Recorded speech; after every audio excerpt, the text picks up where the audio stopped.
Okay, we continue on, and this is why we are the show of information, entertainment, and inspiration.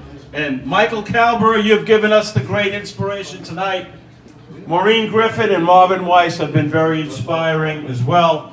But now let's go into the entertainment facet of the show. He's our newest addition. He's been amazing. He's our social media manager. He also hosts 2 segments. He does the Long Island music scene, and he also does science fiction. And right now, he's going to do the Long Island music scene. Let's give it up for Brandon Ellis. And he's got a special guest. Take it away, Brandon. Thank you. I'll be here all week.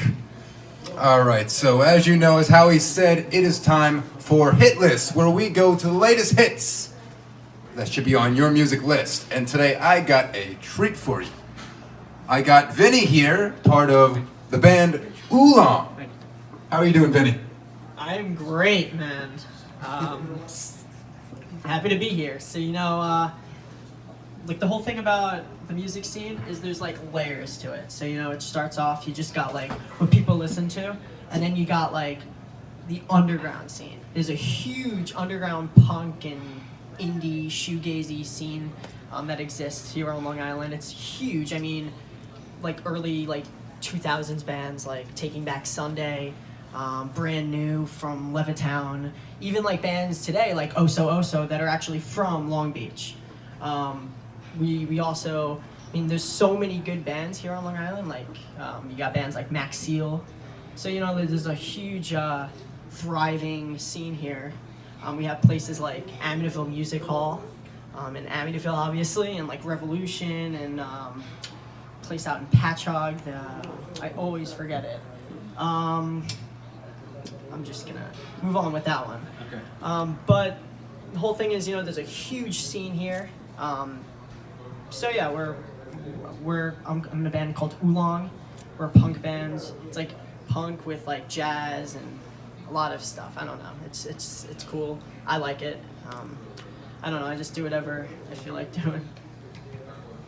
So punk and jazz, 2 very different genres put into one to make quite an interesting sound. You also told me your a big influence is emo. Can you tell me a little bit about the blend and what you're really trying to concoct by making so many different genres of music put into one piece, one exciting piece? Well, I'm influenced by a lot of different bands. I kind of come from a lot of the math rock sort of emo music. So we have like a huge scene in Pennsylvania.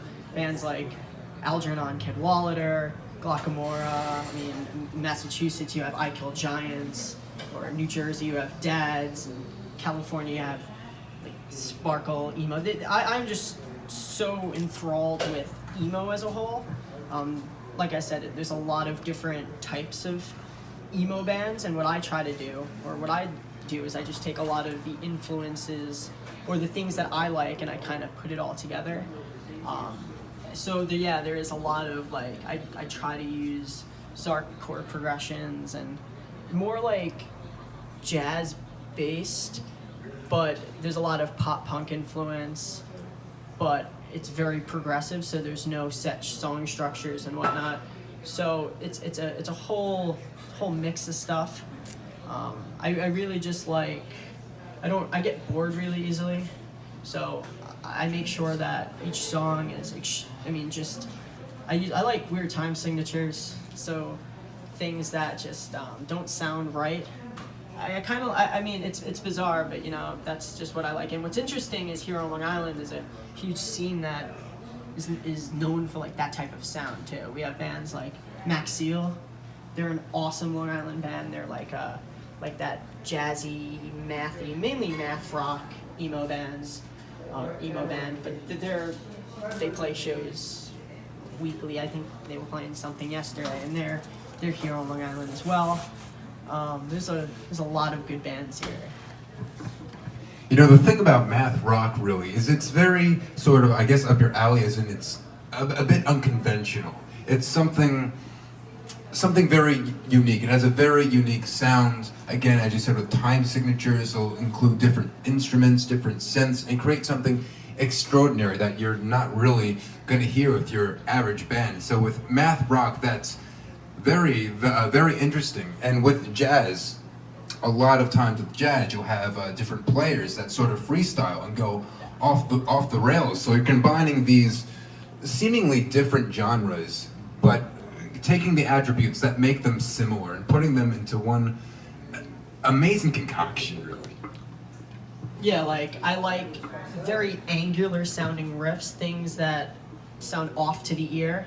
But then I also like sweet sounding like D minor 7 progressions where it's leading, or like just like normal jazzy cadences that you're kind of used to.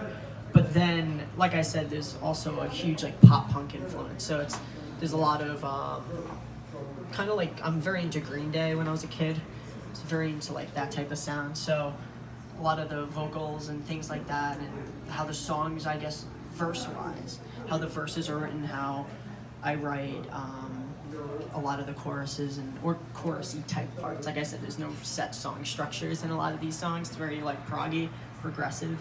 But yeah, I mean, the whole thing is I get bored, like I was saying, you know, like it's I don't really stick to one thing. I play a lot. I mean, I just enjoy playing. I just improv. For about 2.5 years, I couldn't write a song. I would sit there and I would just improv songs, just make songs on the spot. I would record 600-700 songs, and then I would siphon through all of them, and I would end up with like a 20-song album, and I just put it out. And I would just do that for a while, and then I just like started writing, and now I can pretty much write however I want to write, whenever I want, and I mean, it's gone to a point where I'm very comfortable and I enjoy doing it. Now, Vinny, I'm a little curious. Tell me a little bit more about Oolong, how it all got started, and what you guys have really accomplished since your upbringing.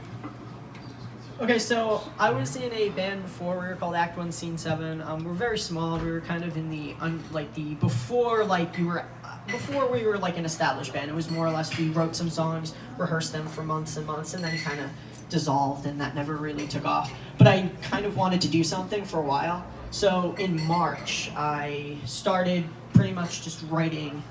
And what's interesting about this is I was with this guy named Scott. He's my bassist. And I've always had gear and everything for it. And it just got to a point where we just started. I was like, hey, just come over. We're going to start a band. And we just started writing. And then I got the drummer of one of my favorite bands, which is kind of interesting. He was in this band that I was they were a good band, but then something happened in the scene, or just something happened. I don't want to go into that. And they don't exist anymore. They're not a band. But I was just messaging drummers around just in the East Coast area, and you know, I messaged this guy who was in that band. They're from Philadelphia. They're called Jank, or like they're a good band. I don't go listen to them. Don't support the music. Like I said, I'm not getting into that. But with the whole, I ended up messaging him, and he's like, I was like, do you know any drummers in the area, whatever? And he goes, and then he like listened to some of the music that was on my Instagram, which is oolong.li, and basically he's like, yeah, I'll drum for you. So so we've been working ever since. I'm kind of recording demos right now, but in the next 2 or 3 months, I'm about to record a record. I mean, I'm gonna get it professionally recorded. So that should be in the next couple months. Like I said, I wrote a full record. Everything's done and complete. It's just putting everything together, because that takes a while. So how was the process of working with a band to really get your music across? The joke is that this is like not really a group effort. It's pretty much me writing every single part, and me because the guy who's playing bass, he just can't write, but he knows like everything about music theory. I do everything with my ear. I don't have a clue what I'm doing.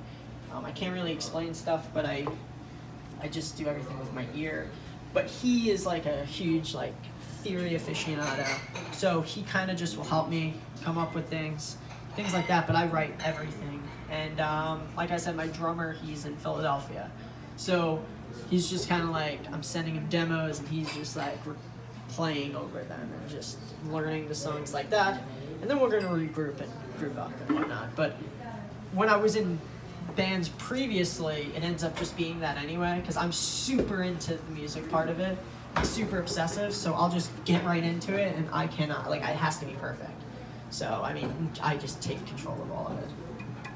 I think that's the beauty about music as a whole. It's a whole another universal language. So it's a great way to communicate. You don't necessarily have to use your words, which what you're doing with the band. You just, like for example, you give your bassist the music he knows, and you make something great. Even though you're the mastermind behind the band, they contribute and really make it something special. Oh yeah, no. Yeah, no. Biggest thing recently. Originally, we were a three-piece band, and I added a guitarist. So I had to rewrite every single song with two guitar parts, and it's like what ended up happening is someone else, like the second guitarist, was the guy who got into it. You know, he was getting right into the music, and he was the one who was writing a lot of the stuff with my guidance, of course. But yeah. So can you give us a little bit more information? Where can we find more information about your band, Oolong? So you can just check out Oolong on Spotify, on pretty much any music sharing platform. Like I said, we're going to be releasing an album in the next 3-4 months. It takes a while, but it should be coming out soon. Like I said, Spotify, you can hit us up on Spotify, Bandcamp, SoundCloud, any of that. We're called Oolong, Oolong. Yeah, we're from Long Island. Yeah. All right, Vinny, thank you so much for joining us on Hit List today. You're going to be performing very soon, in just a few minutes, a little piece from Oolong. So stay tuned for that. That should be very exciting. And yeah, more great stuff coming forward. All right. Great job, Brandon and Vinny. All right.